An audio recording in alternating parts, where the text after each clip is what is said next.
ବର୍ତ୍ତମାନ ଆମେ ତୃତୀୟ ବିଷୟ ଆଲୋଚନା କରିବା। ସେ ଆମ୍ଭମାନଙ୍କୁ ସମସ୍ତ ହୃଦୟ ସହିତ ସଦାପ୍ରଭୁଙ୍କଠାରେ ବିଶ୍ୱାସ କରିବାକୁ ନିର୍ଦ୍ଦେଶ ଦେଇଅଛନ୍ତି। 5 ପଦରେ ଏ ପ୍ରକାର ଲେଖା ଅଛି, ତୁମ୍ଭେ ସର୍ବାନ୍ତକରଣ ସହିତ ସଦାପ୍ରଭୁଙ୍କଠାରେ ବିଶ୍ୱାସ କର ଓ ନିଜ ସୁବିବେଚନାରେ ଆଉଜି ପଡ଼ ନାହିଁ।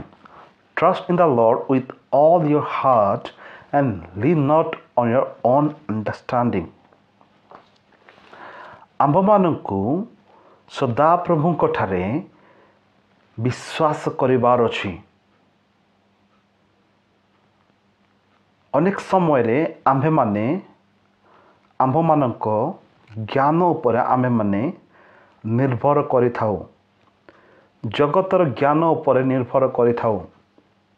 ଯେତେବେଳେ ଆମେମାନେ ସମସ୍ୟାର ସମ୍ମୁଖୀନ ହେଉ, ଯେତେବେଳେ ଆମ୍ଭମାନଙ୍କ ଜୀବନରେ ଅଶାନ୍ତିର ବାତାବରଣ ଆସିଯାଏ, ଯେତେବେଳେ ଆମ୍ଭେମାନେ ଅନେକ ପ୍ରକାର ଟଫ୍ ସିଚୁଏସନ୍ ଦେଇ ଗତି କରୁ, ସେହି ସମୟରେ ଆମ୍ଭେମାନେ କାହାଠାରେ ନିର୍ଭର କରୁଅଛୁ?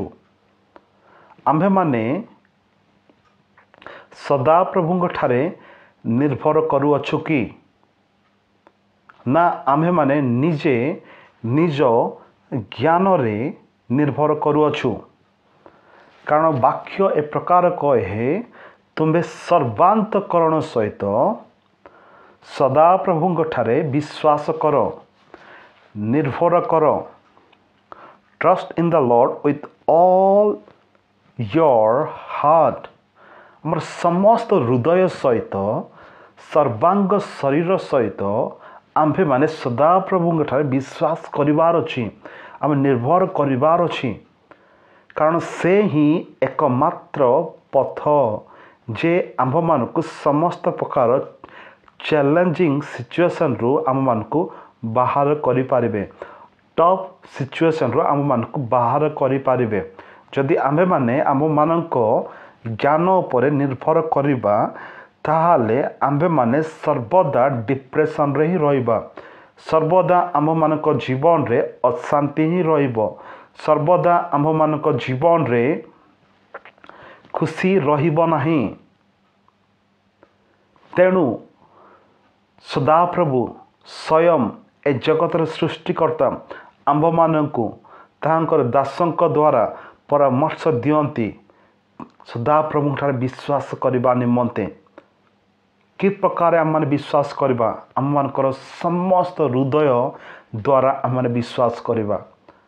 ତାହେଲେ ଆମମାନଙ୍କ ଜୀବନରେ ଶାନ୍ତି ଆସିବ, ଆମମାନଙ୍କ ଜୀବନରେ ଆନନ୍ଦ ଆସିବ, ଆମମାନଙ୍କ ଜୀବନରେ ଦୀର୍ଘ ସହିଷ୍ଣୁତାର ଜୀବନ ଆସିବ ଏବଂ ପରମେଶ୍ୱରଙ୍କର ଆଶ୍ଚର୍ଯ୍ୟ କାର୍ଯ୍ୟକୁ ଆମ୍ଭେମାନେ ଦେଖିବା। କାରଣ ବିଶ୍ୱାସ ବିନା ଆମ୍ଭେମାନେ ସଦାପ୍ରଭୁଙ୍କୁ ଖୁସି କରିପାରିବା ନାହିଁ। Without faith we can't please God. It is impossible thing. ଏହା ତୃତୀୟ ବିଷୟ ଅଟେ। ବର୍ତ୍ତମାନ ଆମମାନେ ଚତୁର୍ଥ ବିଷୟ ଆଲୋଚନା କରିବା।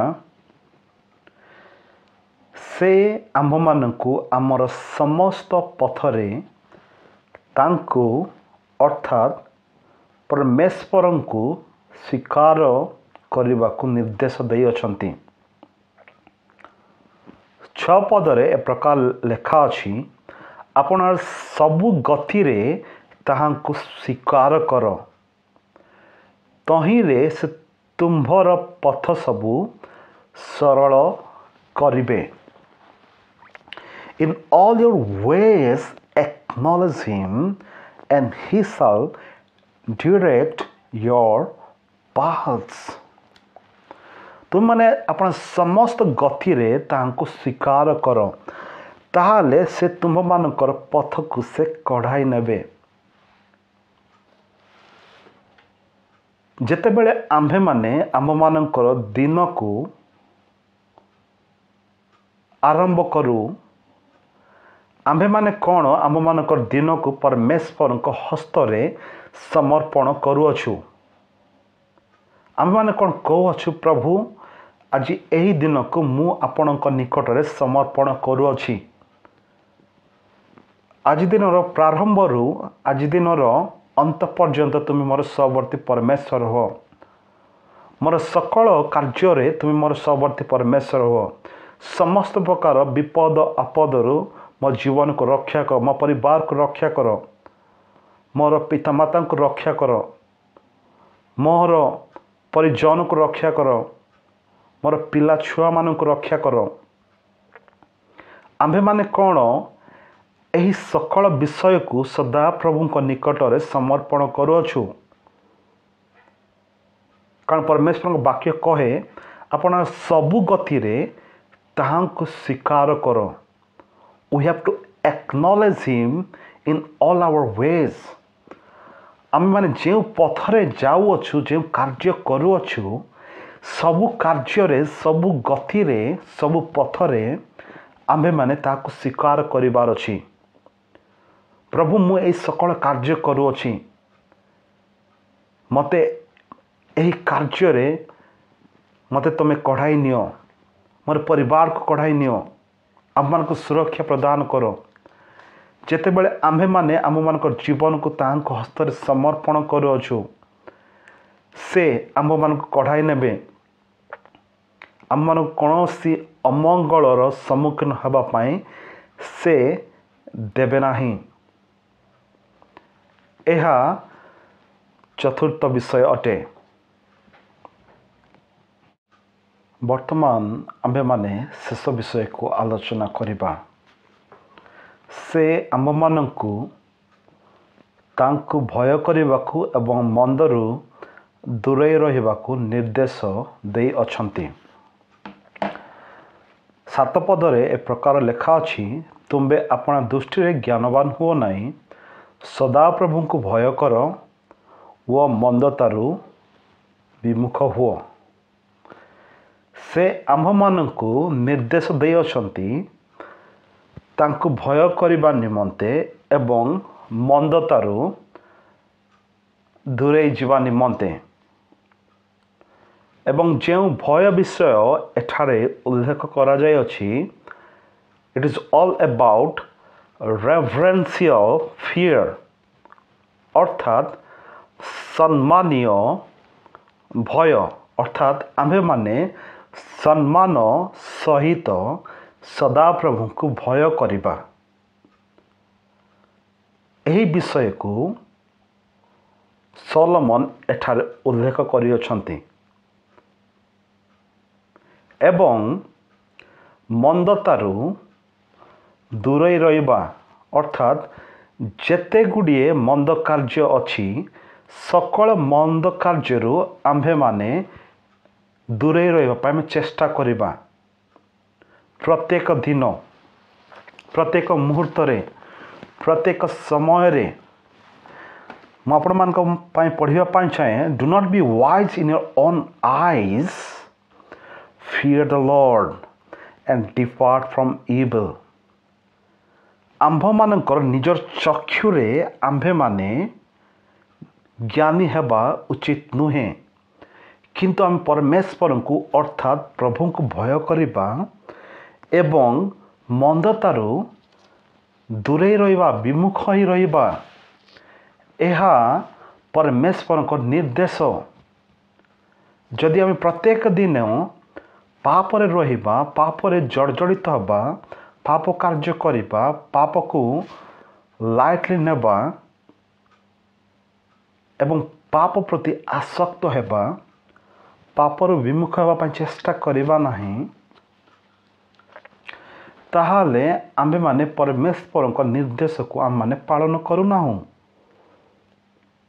जदि आम्भे माने सदाप्रभु को भय करिबा, ताहांकर निर्देश को पालन करिबा, ताहाले माने आम्भे माने आशीर्वाद रो अंशी हेबा। 8 पदरे ए प्रकार लेखा अछि, ताहा तुम्भ नाभि देशर स्वास्थ्य एवं अस्थिर मजा हेबो। मु इंग्रजी बाइबल रे आपण मानक पाई मु इंग्राजी बाइबल रु आपण मानक पई पढ़िबा पई चाहे दया करी आपण मानकर धर्मशास्त्र को देखंतु it will be health to your flesh and strength to your bones. It will be health to your flesh, which means you will be cured from all your diseases. यार मुख्य आइडिया यह अटे तुम्भ मानकर समस्त रोगरू तुम्भे माने सुस्थ हम जिते बड़े आपण माने हिब्रू बाइबल को जिबे एवं एहार वर्ड स्टडी करिवे ताहले आपण माने देखिबे जे इट विल बी हेल्थ एहार अर्थ you will be cured you will be healed from all your diseases समस्त प्रकार असुस्थतारू तुम माने सुस्थता पाइबो जदि तुम्भे माने प्रभु को भय करिबो एवं मंदतारू दूर रहिबो यह गोटे आनंदजनक सुसमाचार जितेबाला आम परमेश्वर निर्देश को पालन करूँ ताहले आम मान शरीर जो सबू असुस्थता अच्छी all will be gone, disappear, and we all will have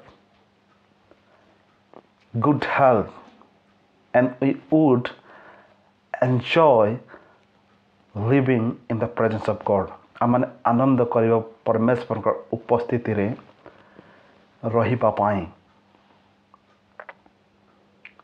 ए संध्या समय मु आपण मानकु ए वाक्य द्वारा उत्साहित करने पाई चाहे ए समय आमे माने आलोचना कलु परमेश्वर ऐश्वर्यक निर्देश विषय रे एही प्रसंग तले आमे माने 5 गोटी विषय को आलोचना कलु। प्रथम विषय तांको नियम को पालन करिबा, द्वितीय विषय सत्यता एवं दया को परित्याग न करिबा, तृतीय विषय सदाप्रभु ठारे विश्वास करिबा एवं चतुर्थ विषय आम मान समस्त पथरे ताहांको स्वीकार करिबा, पंचम विषय तांको भय करिबा एवं मंदता ठारो दूरे रहिबा।